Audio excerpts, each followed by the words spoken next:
आखिर महात्मा हनुमान जी के जन्म का क्या आधार था? क्यों हुआ था बाबा हनुमान जी का अवतार? बाबा हनुमान जी को महादेव के अंश का अवतार कहा जाता है। तो भक्तों, ऐसा क्या था कि भगवान महादेव ने अपने अंश से पृथ्वी लोक पर अवतार लिया था और माता सीता ने बाबा हनुमान को अमर रहने का वरदान भी दे दिया था। तो भक्तों, हम देवताओं का इस पृथ्वी लोक में जन्म लेने के रहस्य को विस्तार से जानते हैं। कथा बहुत रोचक है, इसे अंत तक पूरा जरूर श्रवण कीजिए। और हाँ, हमारे धार्मिक सनातनी चैनल जय करीला धाम को सब्सक्राइब भी कर दीजिए। तो चलिए हम सभी मिलकर कथा का श्रवण करते हैं। स्वयंभू ब्रह्मा जी के मानस पुत्र पुलस्त जी थे। उनकी पत्नी का नाम गो था। उससे उन्हें कुबेर नामक पुत्र हुआ, परंतु वह अपने माता पिता को छोड़कर ब्रह्मा जी की सेवा में लगा रहने लगा।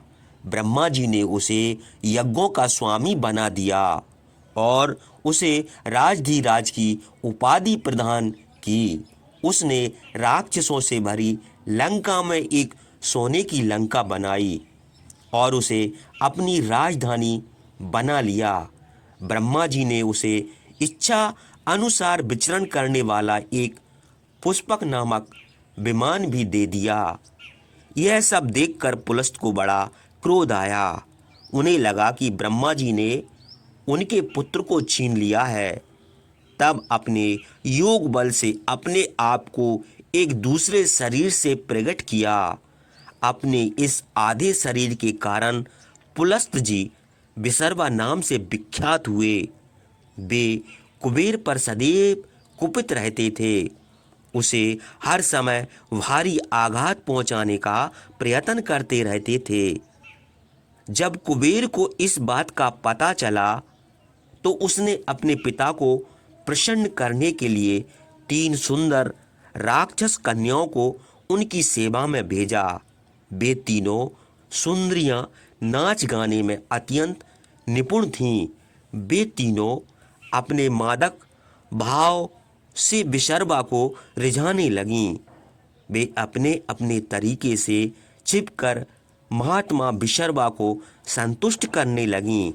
वे तीनों सुंदरियां पुष्पोत्कटा, राका और मालिनी के नाम से जानी जाती थीं। उन तीनों से विसर्वा मुनि ने अलग अलग पराक्रमी और अत्यंत मायावी संतानें उत्पन्न की। पुष्पोत्कटा के 2 पुत्र रावण और कुंभकर्ण उत्पन्न हुए। वे अत्यंत बलशाली और दुराचारी प्रवृत्ति के थे। राका के गर्भ से एक पुत्र खर और एक पुत्री शूर्पणखा का जन्म हुआ। तीसरी मालिनी से सबसे अधिक सुंदर, धर्मरक्षक, विनयशील और सत्कर्मों से युक्त एक पुत्र विभीषण का जन्म हुआ। रावण इनमें सबसे बड़ा था, विद्वान था। बुद्धि और चातुर्य बल में उसके 10 सिर थे, इसलिए उसे दशानन भी कहा जाता था। उत्साह, बल और पराक्रम में उसकी बराबरी करने वाला उस काल में कोई दूसरा नहीं था। जबकि आकार प्रकार में कुंभकर्ण बड़ा भयानक था। खर धनुर्विद्या में सबसे बढ़ चढ़कर था। वह मांसाहारी और ऋषि मुनियों को द्वेषी था। शूर्पणखा अत्यंत कुरूप थी, पर अपनी मायावी शक्ति से वह कोई भी रूप धारण कर लेती थी। वह अपनी इच्छा पूर्ति के लिए ऋषियों को तंग किया करती थी। विसर्वा मुनि ने रावण के मन में उसके भाई कुबेर के प्रति बेहद ईर्ष्या का भाव भर दिया था। रावण को कुबेर का ऐश्वर्य, फूटी आंखों नहीं सुहाता था। तब उसने घोर तपस्या करके ब्रह्मा जी और भगवान आशुतोष शिव को प्रसन्न किया। एक पैर पर 1000 वर्ष तक खड़े होकर उसने पहले ब्रह्मा जी को प्रसन्न किया, फिर उसने अपने मस्तकों को काट काट कर अग्नि में आहुति देकर भगवान शिव को प्रसन्न किया। वर मांगने पर उन्होंने रावण को गंधर्व, देवता, असुर, यक्ष, राक्षस, सर्प, किन्नर तथा भूतों आदि से उसे अवध कर दिया। इससे रावण बहुत प्रसन्न हुआ और उसने लंका पर चढ़ाई करके कुबेर से उसकी सोने की लंका छीन ली और स्वयं को वहां का राजा घोषित कर दिया। सभी मनुष्य भक्षी राक्षसों ने रावण को अपना राजा मान लिया।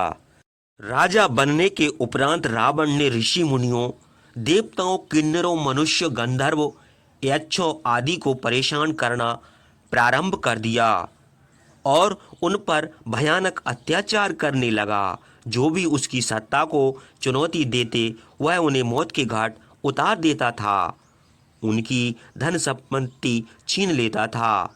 उनकी सुंदर पत्नियों और पुत्रियों को बलपूर्वक अपने रणवास में डाल देता था। इससे धरती पर हाहाकार मच गया। जनता त्राहि त्राहि कर उठी। ऐसे समय सभी सताए हुए ऋषि मुनि, देवऋषि, सिद्धगण, अग्निदेव और गौ माता को आगे करके ब्रह्मा जी के पास गए और उनसे रक्षा के लिए प्रार्थना करने लगे। भगवान, हम आपकी शरण में आए हैं। आप हमें लंकापति रावण के अत्याचारों से बचाइए, हमारी रक्षा कीजिए, अन्यथा धरती पर धर्म का विनाश हो जाएगा और कोई भी प्राणी परमात्मा का नाम लेने वाला जीवित नहीं बचेगा। इस पर ब्रह्मा जी ने उन्हें आश्वासन दिया और वे उन्हें तथा इंद्र आदि देवगण को साथ लेकर बैकुंठ में भगवान विष्णु के पास पहुँचे। वहां पहुंचकर ब्रह्मा जी ने भगवान विष्णु की स्तुति की और कहा, हे प्रभु, समस्त लोकों में विसर्वा मुनि के पुत्र रावण का आतंक फैला हुआ है, आप इनकी रक्षा करें। इस प्रार्थना को सुनकर भगवान ने कहा, हे ब्रह्मदेव, रावण के अत्याचारों से मैं अनभिज्ञ नहीं हूँ।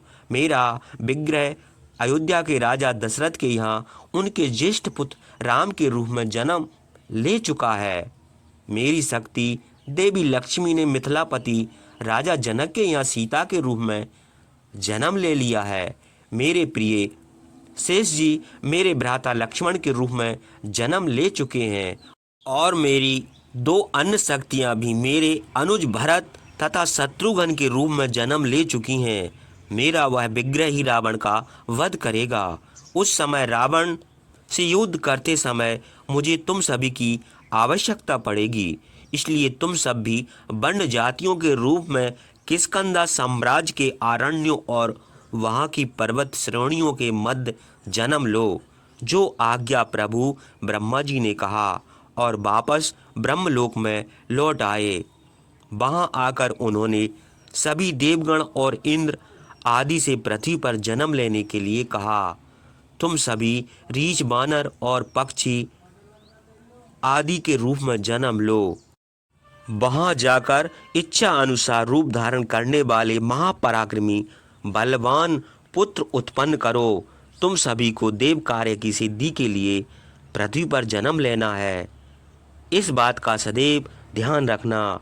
जो आज्ञा ब्रह्मदेव, कहकर सभी देवगण वहाँ से विदा हो गए। उसके बाद वे सभी बानर, रीछ और पक्षियों के रूप में वहाँ उत्पन्न हुए और उन्होंने अनेकानेक महाबली पुत्र उत्पन्न किए। वे बड़ी से बड़ी चट्टानों को अपनी मुष्टिका के प्रहार से विदीर्ण कर डालते और सिंह के समान गर्जना करके शत्रु का हृदय दहला देते थे। वे अपने पैने, नाखूनों और दांतों से शस्त्रों का काम लेते थे। सभी प्रकार के अस्त्र शस्त्रों का उन्हें पूर्ण ज्ञान था। मायावी विद्या में वे पारंगत थे।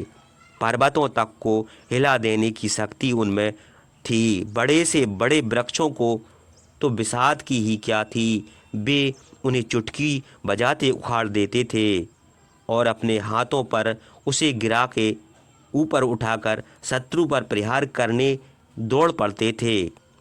अपने पद प्रहारों से धरती को हिला देने तथा विशाल सागर को लांघ जाने की अद्भुत क्षमता उनमें थी। आकाश में उमड़ते घुमड़ते बादलों को छिन्न भिन्न कर देने की झंझावत सीरीखी तीव्र गति उनमें थी। इस प्रकार के सहस्त्रों बानर और ऋक्षवाण पर्वत की कंदराओं में निवास करने लगे। वहां आसपास जितने भी वन थे वे सभी उनसे भर गए थे। भयानक गिद्धों की एक विलक्षण प्रजाति ने वहां के विशाल वृक्षों पर अपना बसेरा बना लिया था। लंकापति रावण के अत्याचार यद्यपि जम्बू द्वीप भारत में बढ़ते जा रहे थे, पर उसका साहस किष्किंधा की इन पर्वत श्रृंखलाओं और वनों की ओर आने का नहीं होता था। उस समय किष्किंधा साम्राज्य का अधिपति बानर जाति का एक यूथपति इंद्र कुमार बाली था। वह अपने छोटे भाई सुग्रीव के साथ यहाँ रहता था। समस्त बानर और यूथपति उन दोनों भाइयों की सेवा में रहते थे। उन यूथपतियों में बानर कुंजर और बानर राज केसरी भी थे। बानर राज कुंजर की एक अति सुंदर पुत्री अंजना थी। उसका विवाह बानर राज केसरी के साथ हुआ था। हनुमान जी अंजना और केसरी की ही संतान थे। वे भी सुग्रीव और बाली की सेवा में रहा करते थे। ऋषियों का राजा जामवन भी इसी आरण्यक में रहता था। उसके पास भी ऋषियों की एक विशाल सेना थी। वह बाली के भाई सुग्रीव का परम मित्र था।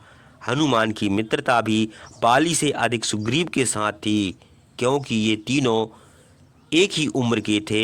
हनुमान जी के जन्म के विषय में पुराणों में जो कथाएं प्राप्त होती हैं उनमें मतभेद प्राप्त होता है। सभी ने अपने अपने तरीके से हनुमान जन्म की कथा को कहा है, लेकिन मुख्य रूप से उनके जन्म के विषय में दो प्रकार की मान्यताएं हैं। कुछ लोग उन्हें शिव का पुत्र मानते हैं और कुछ पवन देव का। अधिकांश लोग हनुमान जी को पवन पुत्र ही मानते हैं।